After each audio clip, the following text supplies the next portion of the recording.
français.presse.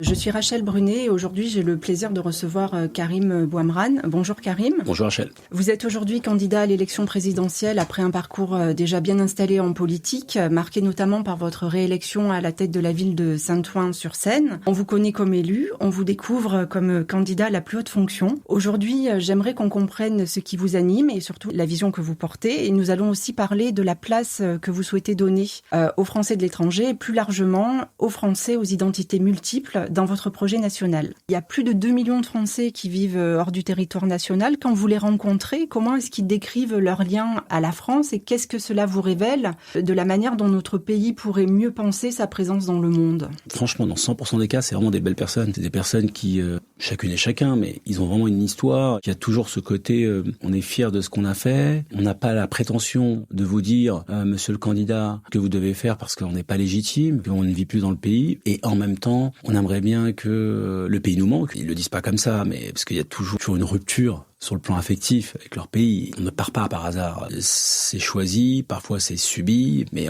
il n'y a jamais de hasard. Ça n'existe pas le hasard dans une vie à l'étranger. On peut se retrouver 3 jours, 4 jours par hasard dans un pays, ou bloqué à l'aéroport et je me suis promené. Mais globalement, quand on s'installe plus de 18 mois dans un pays, c'est qu'il y a un parcours personnel qui fait que, et ça laisse des traces. Donc un attachement avec le pays. 2, un respect du pays. Et 3, une volonté d'être reconnu, non pas comme des exilés fiscaux, des planqués, des traîtres à la nation, mais des personnes qui ont toujours la fibre patriotique. C'est très simple ce qu'ils demandent en fin de compte. C'est une reconnaissance. Paradoxalement, moi j'ai découvert que les Français de l'étranger étaient exactement comme les Français maghrébins, les Français noirs, une partie d'une communauté française, ils sont invisibilisés. Et combien ils sont exactement, vous m'avez dit ? Ils sont 14. Ils sont plus de 2 millions. Enfin, on estime qu'ils sont à peu près à 3 millions. Il y a 1,5 million qui sont inscrits sur les listes consulaires. Moi, j'avais de mémoire, j'avais 4 millions, mais voilà, 3 millions. Mais bon, c'est 3 millions d'invisibilisés. Moi, c'est le ressenti que j'ai eu avec les Français de l'étranger. Des gens honnêtes, des gens patriotes, des gens, évidemment, avec un parcours académique souvent au-dessus de la moyenne nationale. Donc des gens très respectueux vis-à-vis à l'endroit du politique. Quand j'étais à New York notamment, j'ai vraiment le sentiment d'être respecté, très respecté. Ils respectent la fonction, ils respectent le drapeau, donc ça c'était très touchant. Et puis derrière, hyper informés. C'est tout le temps comme ça. Plus on est loin du pays, plus on a une crainte d'être déconnecté et d'être tué. Donc ils suivent tout. C'est impressionnant. Et dans leur parcours, que ce soit dans leurs études, leur travail, leur famille, leur engagement aussi, parce que certains d'entre eux sont engagés politiquement justement pour la France. Qu'est-ce que ces Français de l'étranger incarnent à vos yeux de la France du 21e siècle ? Ils incarnent tout le dynamisme qui est poussé par la Gen Z, c'est-à-dire décomplexé, innovant, patriote, républicain, avec un côté un peu nostalgique. Quand je leur pose la question qu'est-ce qui vous manque le plus, c'est souvent les mêmes points qui reviennent. Ah, mon petit bistrot à côté, les saveurs, donc c'est très touchant. Et en même temps, beaucoup de fierté parce qu'ils représentent vraiment bien la France. Ils donnent une super bonne image du pays. Ils sont organisés, ils sont impliqués, ils votent bien. Quand vous regardez la mobilisation, ils s'organisent. Et puis derrière, elle est hyper dynamique. Les Français de l'étranger, ils sont hyper dynamiques. Et contrairement aux idées reçues, ils sont pas dans l'entre-soi. Ils sont très intégrés. Donc évidemment, le réflexe c'est de se retrouver entre compatriotes. Mais quand je discute avec eux, toutes celles et ceux que j'ai rencontrés, il y a beaucoup de connexions avec les locaux. Je suis marié avec une Américaine, un Américain. J'ai mon beau-frère qui est ceci. Donc très attaché au pays, nostalgique, très républicain.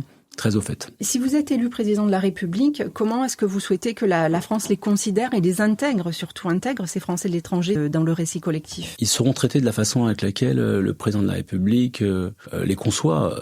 Et moi, j'ai passé beaucoup de temps à l'étranger. Une bonne partie des présidents de la République qui sont succédés, ils avaient une forme de mépris ou de mépris et d'invisibilisation des Français qui vivent à l'étranger en prétextant, en pensant subconsciemment, à partir du moment où ils sont plus là, ils ont plus voix au chapitre. Et moi, le président, chaque fois que je me déplacerais dans un pays étranger, mon réflexe, ça serait de m'arrêter et d'exprimer le respect et la reconnaissance républicaine aux Français de l'étranger et considération. Et puis surtout, vous, de façon très concrète, c'est m'assurer que il y ait toujours ce cordon républicain, social, culturel avec le pays. C'est ça qu'ils expriment. Je pense, vous avez plus d'expérience que moi, mais pour les expats, c'est cette volonté de pas se sentir mis de côté parce qu'ils sont partis. C'est comment on se sent binationaux, ou en tout cas français à part entière. Tenez-nous au courant, informez-nous, invitez-nous, exprimez-nous le respect. Voilà, c'est vraiment de la considération. C'est aussi simple que ça. Tout à fait. Vous revenez de New York, donc dans vos échanges avec les Français qui sont installés là-bas, qu'est-ce qui vous a le plus frappé dans leur manière d'habiter la France à distance ? Moi, ce qui m'a le plus frappé,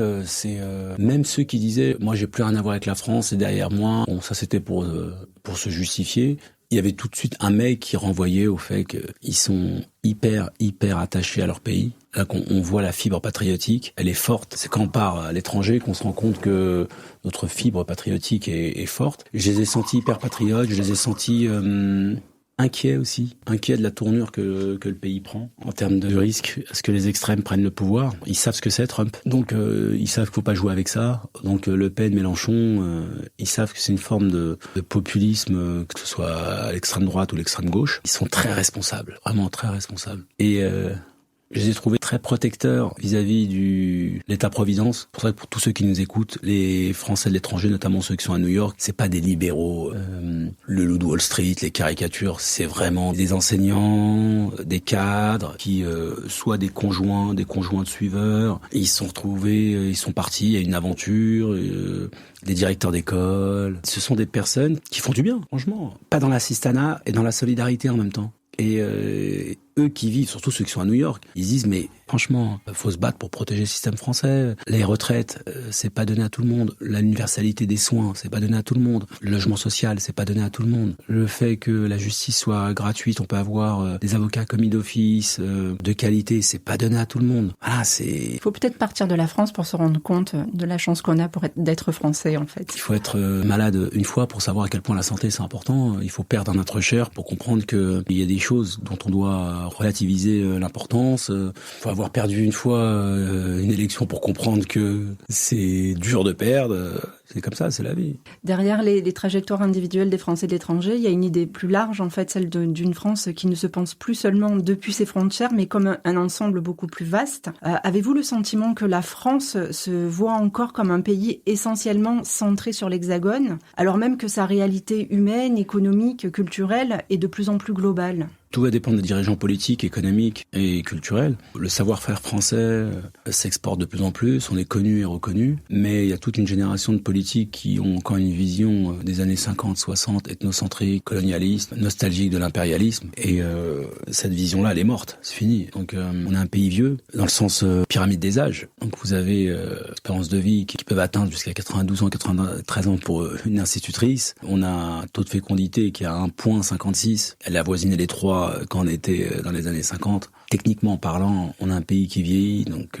si on veut continuer à être hyper innovant, si on veut avoir un système qui protège et qui assure et qui soigne, il va falloir s'ouvrir vers l'extérieur. Il n'y a pas 50 milliards de possibilités. Soit il y a un choc démographique qu'a demandé le président de la République Macron, très compliqué quand même. Soit on arrive à ouvrir vers vague d'immigrés qui sera travaillé, qui sera assumé et qui nous donnera la possibilité à trouver le bon équilibre entre on respecte de c'est quoi l'identité française et comment on revient sur le flux pour préserver tout ce qui est legacy, tout ce qui est héritage à la française. Si l'on assumait pleinement l'idée d'une France globale, justement, présente dans le monde par ses citoyens, par ses entreprises, par ses artistes, ses étudiants, qu'est-ce que cela changerait en fait concrètement dans la manière de gouverner ?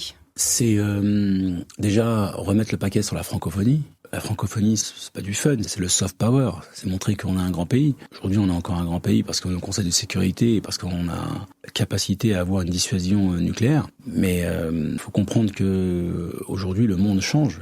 La Chine, la Russie, certains États d'Afrique, certains États d'Amérique latine. Soit on arrive à jouer un rôle extrêmement important en respectant notre identité grâce à l'Europe, ce qui renvoie aussi à comment on arrive à travailler avec les États d'Afrique, où soit on est convaincu qu'on est encore au 19e siècle, et là on va finir comme les petits pays, et du coup on sera un musée. Et moi je veux pas que mon pays soit un musée. Mon pays, je veux qu'il soit humain et je veux qu'il soit fort. Et la première expression de notre force, c'est le soft power, et c'est travailler avec nos relais nationaux et étrangers, dans les binationaux, expatriés, sur le plan culturel, sur le plan économique et sur le plan politique. On a été feignants là-dessus. Pour que les Français de l'étranger deviennent pleinement des acteurs de la puissance économique, culturelle aussi et diplomatique française, sur quels grands principes aimeriez-vous fonder la relation entre l'État français et eux, justement, ces Français de l'étranger? Les rencontrer plus souvent, c'est tout bête, mais... et pas venir juste pour les élections. Mais voilà, donc moi je donnerais,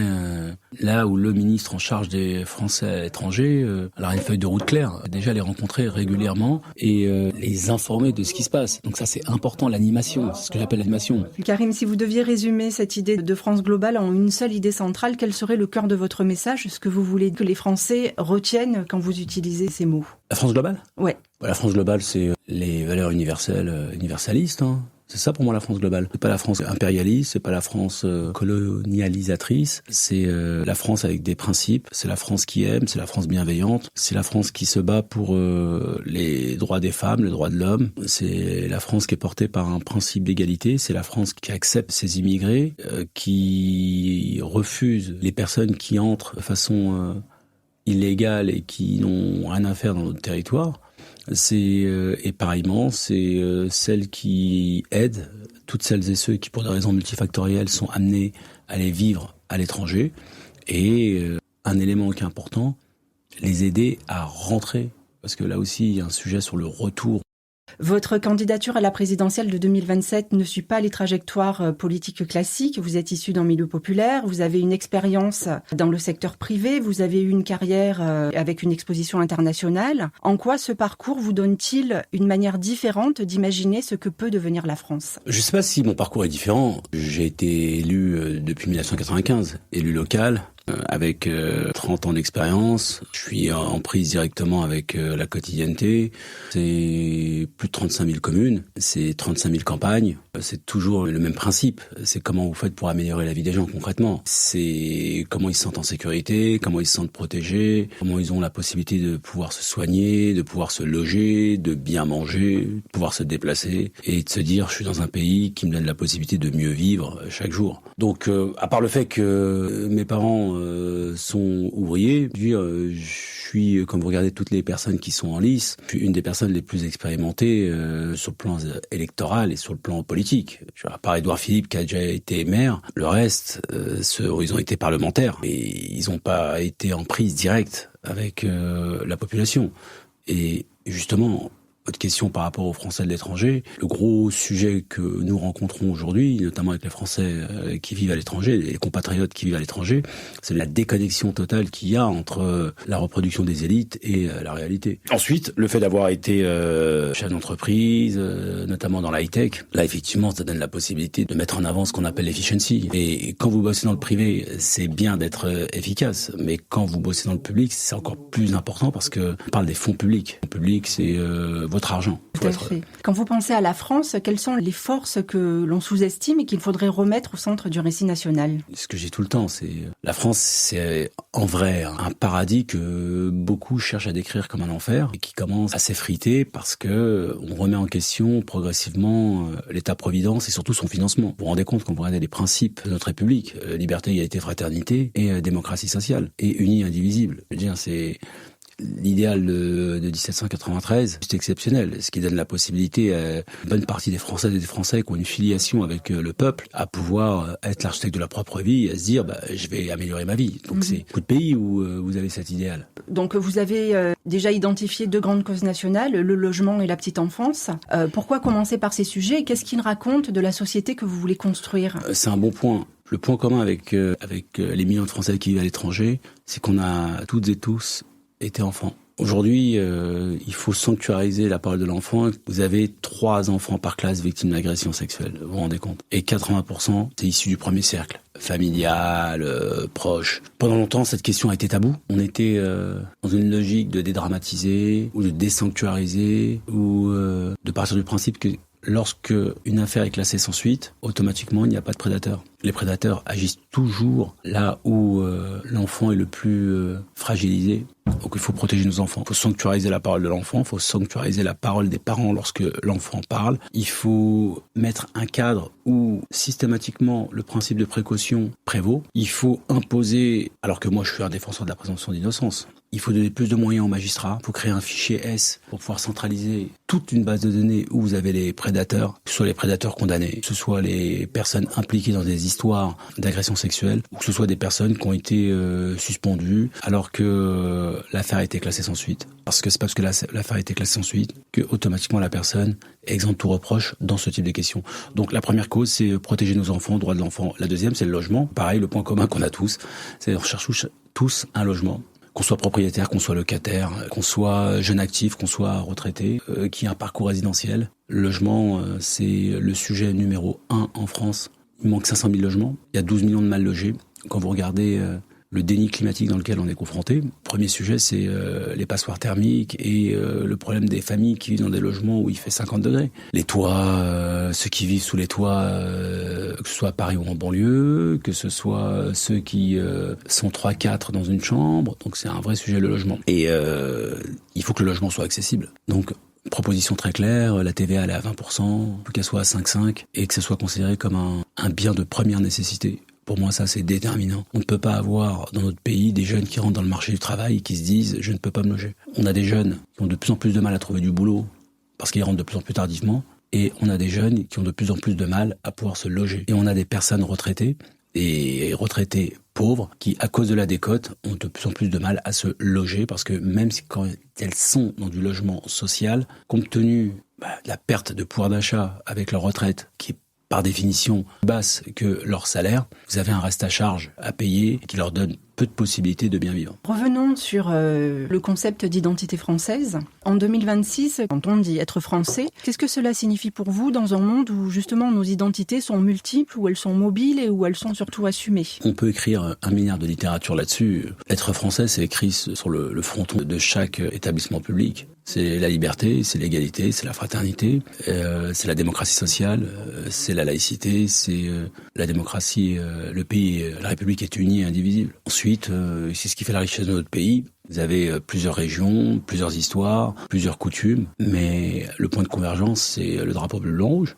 Et ensuite, on peut trouver la diversité des histoires, des langues, des dialectes, des cultures en utilisant cela comme une source de division, ou soit l'utiliser comme une source de richesse, et ce qui donne la possibilité de faire en sorte que notre pays a toujours été un grand pays. Si on revient juste sur les binationaux qui vivent en France, comment est-ce que la République française peut-elle mieux reconnaître cette pluralité comme une force sans jamais renoncer à ce qui fait son unité ? Moi, je suis binational, donc soit vous en faites des schizophrènes, soit vous en faites des personnes qui sont plus fortes. Donc ce que je dis aux binationaux, tant mieux pour vous. Si vous avez la chance d'avoir une double culture, ça ne veut pas dire que vous êtes un sous-citoyen français. Vous êtes 100% français. Tout à fait. Pour conclure, donc, quel message direct vous souhaitez-vous adresser donc aujourd'hui aux Français de l'étranger et qu'ils soient binationaux ou pas binationaux d'ailleurs, à tous ces Français de l'étranger qui nous écoutent? Franchement, le message, c'est qu'on est vraiment fiers de vous. Moi, président, je ferai en sorte tout simplement, sans grande promesse, beaucoup d'attention, beaucoup de respect et assurer que le lien soit régulier, qu'il soit pas circonstancié, qu'il soit pas tactique ou opportuniste, mais qu'il y ait un flux régulier. Systématiquement, le cordon avec le pays soit régulièrement alimenté, que le retour, si retour il y a, soit bien préparé et que vos expressions de besoin soient respectées, pas comme si c'était un caprice, parce que vous n'êtes pas des capricieux ou des exilés ou des planqués ou des personnes qui ont trahi la nation, comme des Français à part entière, dont nous sommes fiers de votre parcours. Et comment est-ce qu'ils peuvent contribuer justement au redressement de notre pays depuis l'étranger ? Ils peuvent, me soutenir. Allez sur karimboimran2027.org, adhérer au mouvement La France humaine est forte et faire des dons. Concrètement, c'est comme ça que ça changera. D'accord. Merci Karim Boimran d'avoir répondu à nos questions. Merci à vous. Merci. Merci Rachel. C'était lesfrançais.press.